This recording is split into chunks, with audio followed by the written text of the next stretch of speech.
So being someone that reads a lot of books, personal development, business books, I thought I'd start doing some reviews of these because it's the sort of thing I always look for. Not that my opinion is going to be the be all and end all, but just to give you an opinion of someone that reads a lot of this stuff and tries to implement the learning and use the learning. So I thought it would be a good place to start with this. How Emotions Are Made by Lisa Feldman Barrett. This is a book, you see this is quite well read. This is a book that I have struggled with, and not in a bad way, I'll tell you what I mean in a minute, for the best part of a year. I have read and reread, especially the first half of it, and listened. I've got the audio book, and it became my obsession for quite a long time.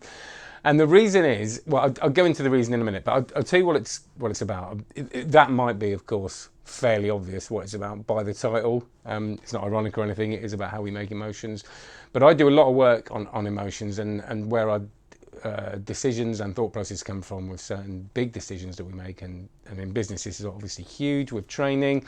It's trying to understand our emotions, going into emotional intelligence, control our emotions, regulate our emotions, maybe change our emotions in certain ways, because we all know that they can create issues, especially when we're dealing with other people and dealing with our teams. So this is sorry, my phone went off then.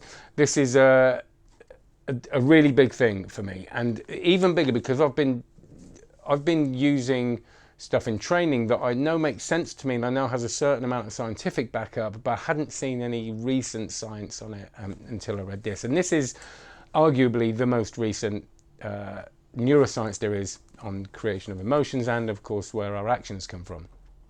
So I'll very briefly go into what it looks at, really. This creationist idea of where emotions come from by creationists. I don't mean that in a religious and non-religious sense. I mean that it goes against this idea of having an emotional fingerprint. So the old and still some existing, well, quite a lot of existing theory says that we have an emotional fingerprint, which means that when we respond to something, that bit in our brain, the sadness bit or the panic bit or whatever it is, lights up, and that's an inbuilt response, almost like a genetic thing and an inherited thing, okay, and a very human thing. Now, this is something that doesn't happen at all, that our responses are actually built on past experience, and we actually create them through categorization, and I'm not going to go into all this in detail, but the long and short of it is that if we've created them through our past experience, if we know what to label sadness as something happens, and we create sadness because of that response, and we almost choose sadness, which is make it very, very basic, because that kind of isn't what happens, and we can change them, we can adapt them and choose over time with practice to deconstruct our emotions and actually try and change our responses to things. I think that makes sense. It probably doesn't. You might have to watch it back 5 times and I have to read this back 100 times for it to make sense to me. So sorry about that. But have a look, Google it, how emotions are made, and it will go through it way better than I did.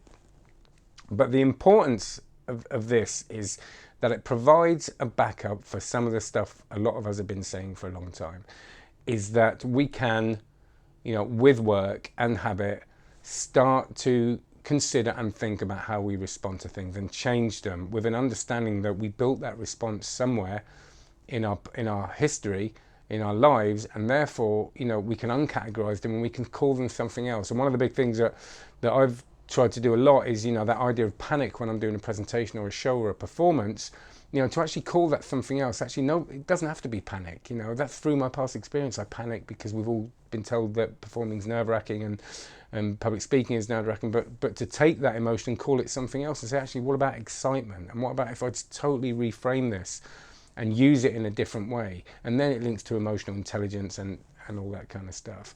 So that's a very garbled sort of idea of what the book covers. It does write it very well. The only issue I have with it is that the explanations somehow, even though they made sense, I had to go back again and again, like I've said, to give them any kind of context in my life.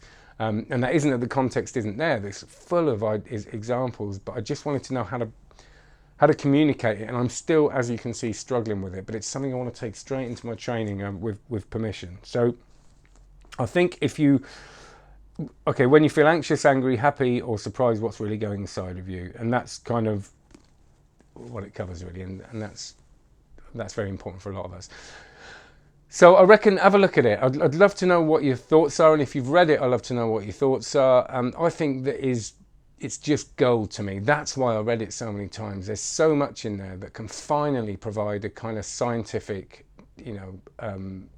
foundation for a lot of the stuff a lot of us trainers have been doing and coaches. So it's only about £6 or something like that. From it says $9.99 on there, but we all know it's going to be cheaper on Amazon, don't we? So so have a look at that. Let me know your thoughts, and if you like this and you're into this sort of thing, I shall do more rambly book reviews in the future. Cheers.